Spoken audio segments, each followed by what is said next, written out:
Geopolitics का एक rule है, अगर आप चाहते हैं कि दूसरा देश आपका दोस्त बनकर रहे तो आप उसकी ज़रूरत बनना ज़रूरी है। जैसे कि चाइना और यूरोप को देख लीजिए। यूरोप और चाइना के बीच में there are various frameworks, initiatives, जहां पर ये देश चाइना के साथ रिलेशनशिप भी रखते हैं। China belt and road initiative को एक्सपेंड करता है यूरोप में, लेकिन साथ में चाइना काउंटर भी कर रहा है यूरोप को, क्योंकि ज़रूरत तो तब बनेंगे ना जब इनके ऊपर कुछ मुश्किलें आएंगी। तो ज़रा जानते हैं डिटेल में क्या चल रहा है जियोपॉलिटिक्स में, क्योंकि जो यूरोप में होता है उसका इम्पैक्ट यूएसए पर होता है, और जो यूएसए यूरोप वेस्ट में होता है उसका इम्पैक्ट दुनिया पर होता है। इस वजह से ये टॉपिक इंपॉर्टेंट है। ज़रा देखिए क्या स्ट्रेटजी का इस्तेमाल हो रहा है कि चाइना कह रहा है कि देखो प्रेजेंट में तो है वॉर, यानी कि जो यूक्रेन वॉर है उसको एक्सटेंड कराए रखने के लिए China is banking Russia. Along with that future market जैसे कि ईवी, जैसे कि एआई, सेमीकंडक्टर अभी भी है, उसका फर्दर एक्सपेंशन, यहां पर चाइना चोट कर रहा है यूरोपियन यूनियन पर। देखिए अगर मुश्किलें खड़ी करनी है तो चोट तो वहीं की जाएगी जहां दर्द ज्यादा होगा। यहां पर ईवी पर बात चल रही है। अब आप कहेंगे ईवी तो इतना यूज भी नहीं हो रही है, तो उससे यूरोप को दर्द क्यों? क्योंकि बात ईवी की नहीं है, बात पूरे ऑटोमोटिव सेक्टर की है। और आप आसपास जो कितनी सारी कंपनियां देखते हैं दुनिया में, वो किसकी कंपनियां हैं? यूरोपियन देशों की कंपनियां हैं। तो यूरोप की अगर कमाई का एक बड़ा भाग इन जो आपके व्हीकल्स हैं उनके एक्सपोर्ट से आ रहा है, तो जाहिर सी बात है ये क्रूशल है कि नहीं। ज़रा जानते हैं इसमें भी क्या डायनेमिक्स है।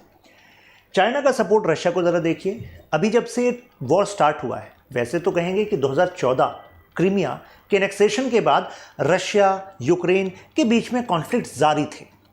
एक डेटा के हिसाब से लगभग 10 लाख से ज़्यादा कैजुअलिटीज़ अभी तक हो चुके हैं। 10 लाख से ज़्यादा मैं 2014 से अभी तक कैलकुलेट कर रहा हूँ। क्यों? क्योंकि क्रीमिया के एनेक्सेशन के बाद जो डॉनबास रीजन है, लुहांस्क डोनेस्क रीजन, यानी कि ईस्टर्न पार्ट ऑफ यूक्रेन, वहाँ पर जो फाइटर्स हैं, यानी कि जो रशियन बैक्ड फाइटर्स हैं, उन्होंने अपना काम आगे बढ़ाना शुरू कर दिया था। फिर बात आती है 2022 की, तो 2022 फरवरी, 24 फरवरी का दिन था।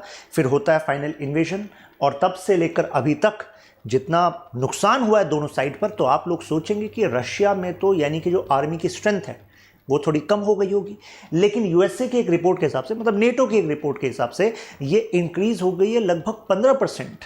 अभी इंक्रीज कैसे हो रही है? इसमें काम कौन आ रहा है? चाइना। जैसे कि देखिए सैंक्शंस लगाए, लेकिन व्हाट सैंक्शंस? क्योंकि चाइना ने कहा सैंक्शंस की कोई दिक्कत नहीं है, क्योंकि हम आपके साथ ट्रेड जारी रखेंगे। रही बात इंटरनेशनल बैंकिंग फाइनेंशियल सिस्टम्स की, तो हम अपने अल्टरनेटिव सिस्टम बना देंगे। डुअल यूज टेक्नोलॉजी, यानी कि ऐसी टेक्नोलॉजी जिसका इस्तेमाल आप वेपन्स के लिए भी कर सकते हैं।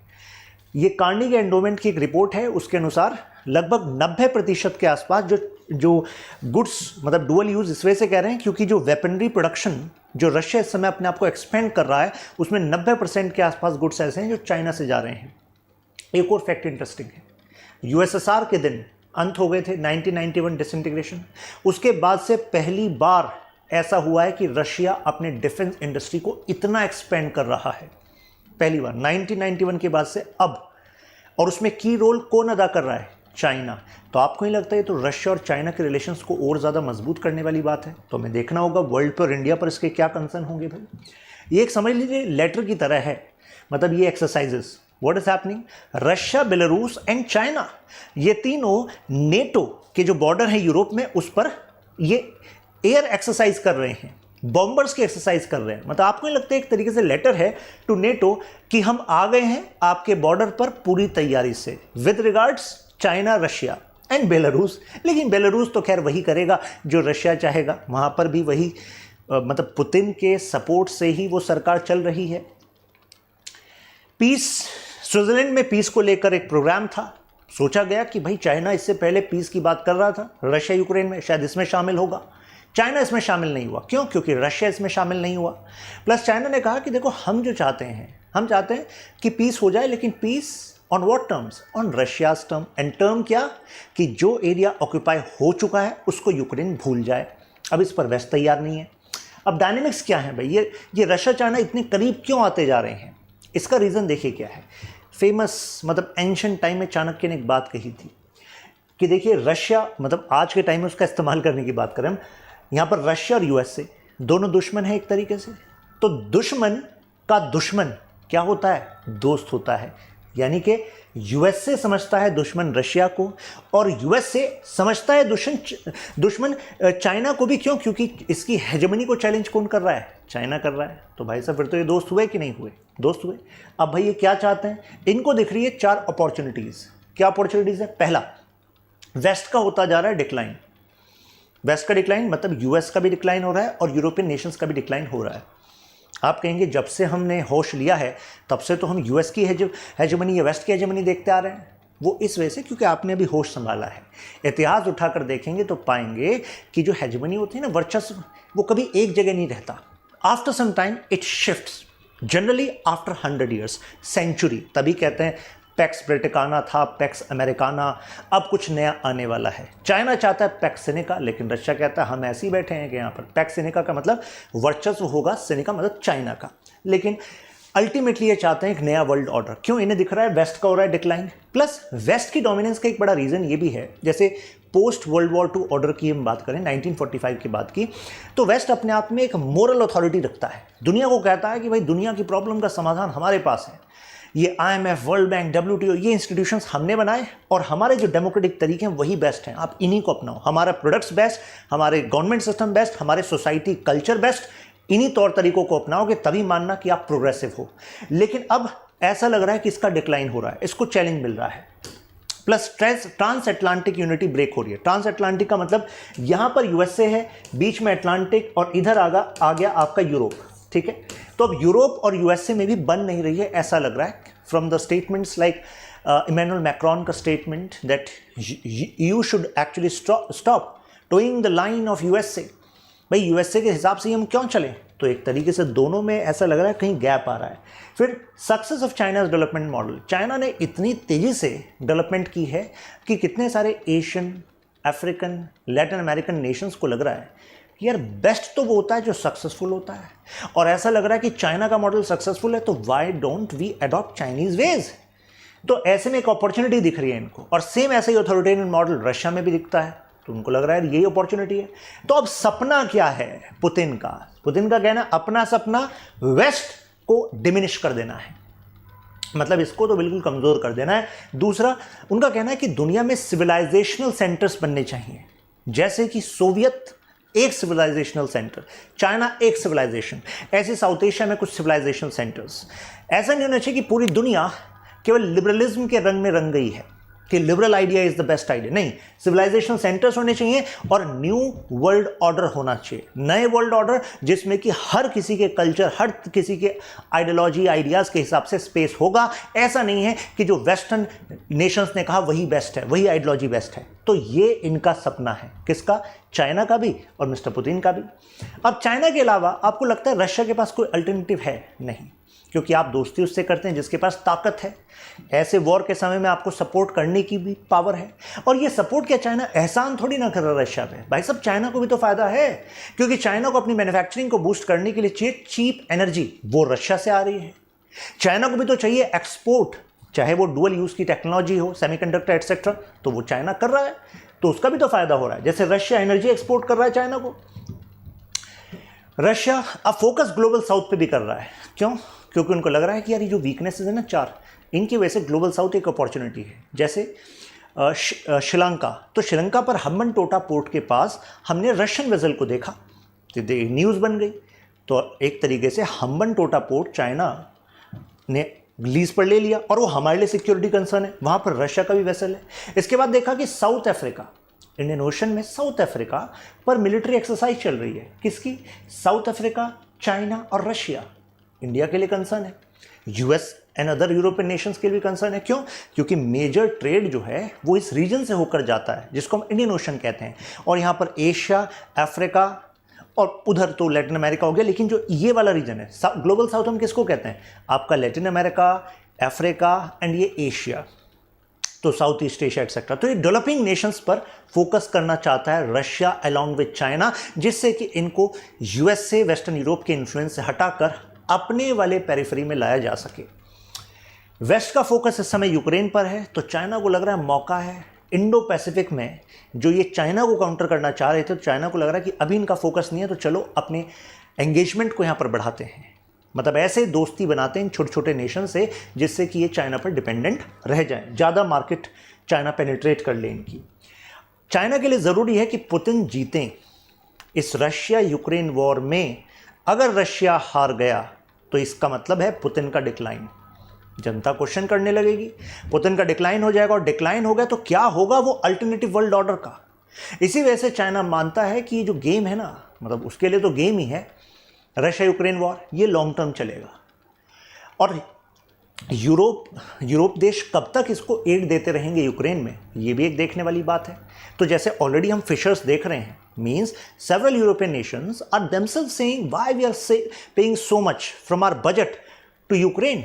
कुछ हो तो नहीं रहा है, अल्टीमेटली हमारे लोगों का पैसा जा रहा है, जॉबलेसनेस बढ़ रही है, अपने देश के लोगों पर खर्च करते।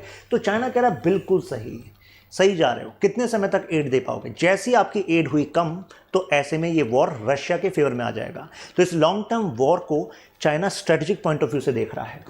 यूरोप ऑलरेडी डिवाइडेड है with respect to this aid, तो एक तरीके से लॉन्ग टर्म गेम है अभी इनके लिए।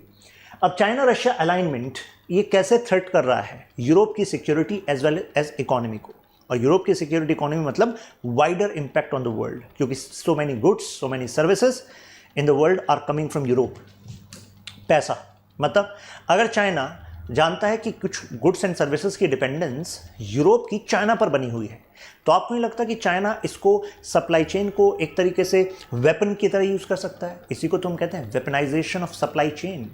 दूसरा आप पर निर्भर है तो आपकी नेगोशिएटिंग पावर ज़्यादा है, और इससे चाइना रशिया के साथ अपने एंगेजमेंट को स्ट्रॉन्ग कहेगा तुम्हारे साथ अगर ट्रेड का नुकसान हुआ भी तो जाओ। रशिया इतना बड़ा मतलब economy along with other economies which China is penetrating deeply, जो जिनके पास पैसा आता जा रहा है और ज़्यादा एशिया अफ्रीका में, तो वो कह रहे हैं हम उससे कंपेंसेट करेंगे लेकिन आपको तो नुकसान करेंगे। डुअल यूज़ टेक मतलब ऐसी टेक्नोलॉजी जो डुअल यूज़ हो सकती है। हाइब्रिड वॉरफेयर में अब information narrative European political parties को अपने फेवर में लाना, रशियन चाइना इस गेम को खेल रहे हैं। अभी रिसेंटली एक न्यूज़ थी कि जर्मनी की पार्टी AfD जो अल्ट्रा राइट पार्टी कही जाती है, उसके एक प्रोमिनेंट लीडर को गिरफ्तार किया गया। बताया गया कि ये स्पाई कर रहा है चाइना के बिहाफ पर। और एक्चुअली वो चाइना के बिहाफ पर स्पाइंग क्यों कर रहा है? एक्चुअली AfD क्लोज मानी जाती है रशिया में पुतिन के। तो पुतिन चाइना दोनों दोस्त, और दोनों का सपोर्ट AfD को कि भाई तुम चुनाव जीतो। रिसेंटली जिस एरिया से नाजी पार्टी, हिटलर की जो नाजी पार्टी थी, उसने पहला चुनाव जीता था, जिस रीजन से, वहाँ से चुनाव AfD पार्टी ने जीता। तो कुछ कनेक्शन बन रहा है कि नहीं बन रहा है? बन रहा है। यानी कि ये वॉर केवल बॉर्डर पर नहीं लड़े जा रहे, ये वॉर सोसाइटी में भी लड़े जा रहे हैं। तो इस इंफॉर्मेशन वॉरफेयर में भी रशिया चाइना साथ हैं। मिलिट्री एंड सिक्योरिटी कोऑपरेशन जैसे कुछ एक्सरसाइजेज ये साथ मिलकर कर रहे हैं, इंडिकेशन दे रहे हैं कि हम तैयार हैं, चाहे वो ईस्ट चाइना सी हो, चाहे गल्फ ऑफ ओमान हो। अभी मैं कुछ एग्जांपल भी आपको देने वाला हूं। अब रशिया अपने डिफेंस को एक्सपेंड कर रहा है, लेकिन उसके लिए चाहिए उसको कुछ टेक्नोलॉजी, कुछ इनपुट प्रोडक्ट्स, और वो कौन सप्लाई कर रहा है? यहाँ से चाइना सप्लाई कर रहा है। रशिया चाइना ने स्टार्ट कर दिया है ये इन्फ्लुएंस ऑपरेशन, जिसका मैंने एग्जाम्पल दिया था अभी, AfD ज्वाइंट इंटेलिजेंस कोऑपरेशन और साइबर अटैक्स। जैसे ये देखिए AfD वाला जो न्यूज़ आपको बता रहा था ना, वो जर्मनी की पार्टी गिरफ्तार, ये वो है। ये एडवांस इसको APT31, ये एक साइबर अटैक ग्रुप है जो कई देशों पर, इवन पार्लियामेंटेरियंस पर, बेल्जियन MPs पर अटैक कर दिया, साइबर अटैक कर दिया। इन्होंने वहाँ के PM पर साइबर अटैक कर दिया। ये चल रहा है यहाँ पर। मिलिट्री सिक्योरिटी कोऑपरेशन जैसे एग्जाम्पल है ओमान में मेरीन सिक्योरिटी बेल्ट 2024 ऐसी एक्सरसाइज वोस्टॉक। अब यहाँ पर इंटरेस्टिंग बात यह है कि US के फॉर्मर डिफेंस सेक्रेटरी का कहना है कि USA के सामने ऐसा चैलेंज आज से पहले नहीं आया। अब आप कहेंगे ऐसा चैलेंज क्या? ऐसा चैलेंज ये कि यहाँ पर Russia, China, north Korea, Iran, ये तीनों एक हो गए हैं, और ऐसा लग रहा है कि एंटी वेस्ट एक अलग से पिलर स्टैब्लिश हो गया दुनिया में। तो जो कोल्ड वॉर वाला टाइम था, कहीं ऐसा तो नहीं वो अब दोबारा आ रहा है in new way, and there may be probable increase in conflicts across the world. क्योंकि गेम में जो ज़रूरत है, मतलब जो सपना है पुतिन का एंड अदर्स का, वो बिल्कुल काउंटर है, उसमें कोई एडजस्टमेंट हो नहीं सकता, कोई बीच का रास्ता निकल नहीं सकता।